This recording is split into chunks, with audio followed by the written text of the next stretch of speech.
Hello friends, new Horizon in homeopathy চ্যানেলে ইউটিউবের সমস্ত দর্শককে আবার একবার স্বাগত জানাই। আমি ডক্টর অম্বুজকান্তি সাহা আজ আরেকটি নতুন ভিডিও নিয়ে আপনাদের সামনে উপস্থিত হয়েছি। বয়স বাড়ার সঙ্গে সঙ্গে অনেক স্ত্রী পুরুষের মধ্যেই নানা রকম শারীরিক সমস্যা দেখা দেয়।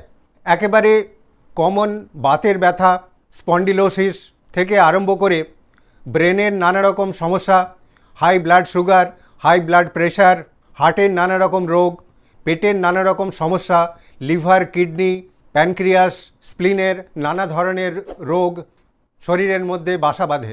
এই ধরনের অনেক রোগ প্রসঙ্গেই আমার ভিডিওগুলো আপনারা নিয়মিতই দেখে থাকেন।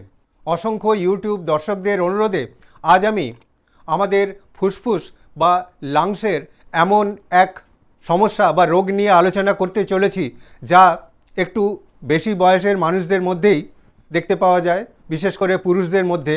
আর যা যদিও খুব কমন রোগ নয়, তবুও এই রোগে আক্রান্ত ব্যক্তিরা খুবই কষ্টকর কাশি ও শ্বাসকষ্ট নিয়ে ভুগে থাকেন।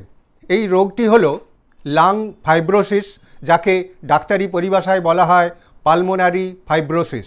ফ্রেন্ডস, এই পালমোনারি ফাইব্রোসিস কি, কেন হয়, কাদের হয়, এর লক্ষণগুলো কি কি, এর কারণগুলোই বা কি কি, কি কি পরীক্ষা নিরীক্ষা করার প্রয়োজন, কোন কোন হোমিওপ্যাথিক ওষুধ অত্যন্ত কার্যকর ও কি কি ঘরোয়া পদ্ধতি অবলম্বন করা যায়, কি কি স্বাস্থ্যবিধি মেনে চলা দরকার, এই সব জানতে হলে আমার এই ভিডিও আপনাদের সম্পূর্ণ দেখতে হবে। আর যদি ভিডিওটি ভালো লেগে থাকে তবে অবশ্যই লাইক করবেন, বন্ধুদের মধ্যে শেয়ার করবেন, কোনো প্রশ্ন থাকলে হোয়াটসঅ্যাপে লিখে জানাবেন। আর আপনি যদি এই চ্যানেলে নতুন হয়ে থাকেন তবে অবশ্যই সাবস্ক্রাইব বেল প্রেস করে চ্যানেলটিকে সাবস্ক্রাইব করবেন, যাতে নতুন নতুন ভিডিওর নোটিফিকেশান আপনি সবার প্রথমেই পেয়ে যান। আমাদের বুকের খাঁচা বা থোরাসিক ক্যাভিটির মধ্যে দুপাশে দুটি ফুসফুস বা লাংস থাকে। অসংখ্য বায়ুথলি বা অ্যালভিওলি নিয়ে এই ফুসফুসগুলি তৈরি। নিঃশ্বাস প্রশ্বাসের সময় এই বায়ুথলির খুব পাতলা পর্দা বা দেওয়ালের মাধ্যমেই বাতাসের আদান প্রদান হয়, অর্থাৎ প্রশ্বাসের সময় বাতাসের অক্সিজেন এই বায়ুথলির পর্দার মাধ্যমেই রক্তের মধ্যে মিশে যায়। আবার নিঃশ্বাসের সময় রক্তের থেকে দূষিত কার্বন ডাই অক্সাইড এই অ্যালভিওলির পর্দার মাধ্যমেই শ্বাসনালীতে আসে এবং সেখান থেকেই বাতাসে উন্মুক্ত হয়। এইভাবেই আমাদের শ্বাসক্রিয়া চলে। যদি কোনো কারণে ফুসফুসের এই অ্যালভিওলাইয়ের পর্দা খুব পুরু, খসখসে ও শক্ত হয়ে যায়, তাহলে এই পর্দার মাধ্যমে বাতাসের আদান প্রদান, অর্থাৎ এই অক্সিজেন ও কার্বন ডাই অক্সাইডের আদান প্রদান খুবই কষ্টকর হয়। আর তার ফলেই ফুসফুসের মধ্যে বাতাসের চাপ খুব বেশি বেড়ে যায়, আর সেই কারণেই আরম্ভ হয় প্রচণ্ড শ্বাসকষ্ট ও তার সঙ্গে শুকনো কাশি। এই ধরনের শুকনো কাশি আর শ্বাসকষ্টের জন্য শরীর খুব ক্লান্ত হয়ে পড়ে, এমনকি বিশ্রামেও এই ক্লান্তি দূর হয় না। আর এই ধরনের সমস্যা, অর্থাৎ এই কাশি, শ্বাসকষ্ট দীর্ঘদিন ধরে চলতে থাকলে তার থেকে শরীর খুব দুর্বল হয়ে যায়, হাত পায়ের আঙুলের ডগা ফুলে যায়, যাকে বলা হয় clubbing of tips of fingers and toes. এই পালমোনারি ফাইব্রোসিসের লক্ষণগুলো যদিও ব্রঙ্কিয়াল অ্যাজমার মতোই, অর্থাৎ প্রচণ্ড শ্বাসকষ্ট হয় এবং কাশি হয়, তবে এই দুটো রোগ কিন্তু একেবারেই ভিন্ন। ব্রঙ্কিয়াল অ্যাজমার ক্ষেত্রে শ্বাসনালী খুব বেশি সংকুচিত হয়ে যায় এবং তার ফলেই নিঃশ্বাস নিতে খুব কষ্ট হয়। আর পালমোনারি ফাইব্রোসিসের ক্ষেত্রে অ্যালভিওলাইয়ের প্রাচীর বা দেওয়ালগুলো খুব পুরু হয়ে যায় এবং তার ফলেই বাতাসের আদান প্রদানে কষ্ট হয় এবং শ্বাসকষ্ট আরম্ভ হয়, আর সঙ্গে কাশিও আরম্ভ হয়। পালমোনারি ফাইব্রোসিস খুব একটা কমন রোগ নয় এবং দেখা গেছে 50 বছর বয়স থেকে 70 বছর বয়সের পুরুষদের মধ্যেই এই রোগ সবচেয়ে বেশি হয়। পালমোনারি ফাইব্রোসিস হওয়ার কোনো নির্দিষ্ট কারণ যদিও আমাদের জানা নেই, তবুও এর পিছনে একটা জেনেটিক ফ্যাক্টর কাজ করে বলেই মনে হয়।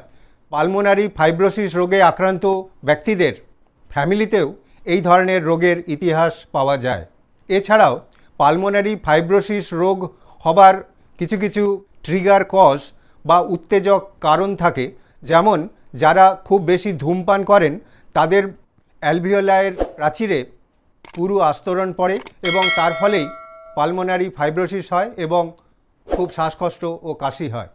এছাড়াও যারা খুব বেশি ধুলো ধোয়ার পরিবেশে কাজ করেন, পাথর কাটার কাজ করেন, কাঠ কাটার কাজ করেন, চুল কাটার কাজ করেন, কাঠ বা ধাতুর পালিশ করার কাজ করেন, সেখান থেকেও প্রচুর ধুলো শ্বাসনালীর মধ্যে প্রবেশ করে এবং অ্যালভিওলির পর্দায় এসে জমা হয়, আর তার ফলেই এই ধরনের পালমোনারি ফাইব্রোসিস দেখা দেয়।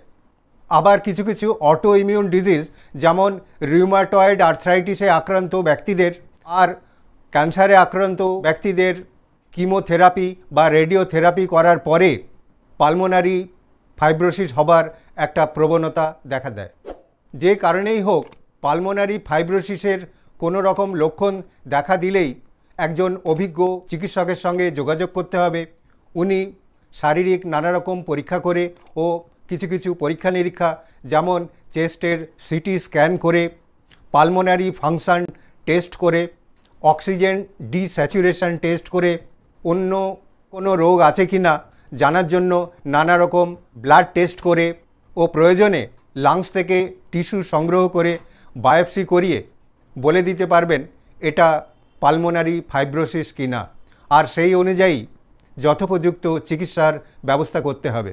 এখন আমি পালমোনারি ফাইব্রোসিসের জন্য অত্যন্ত কার্যকর কয়েকটি হোমিওপ্যাথিক ওষুধের লক্ষণ ও প্রয়োগ বিধি আপনাদের জানিয়ে দিচ্ছি।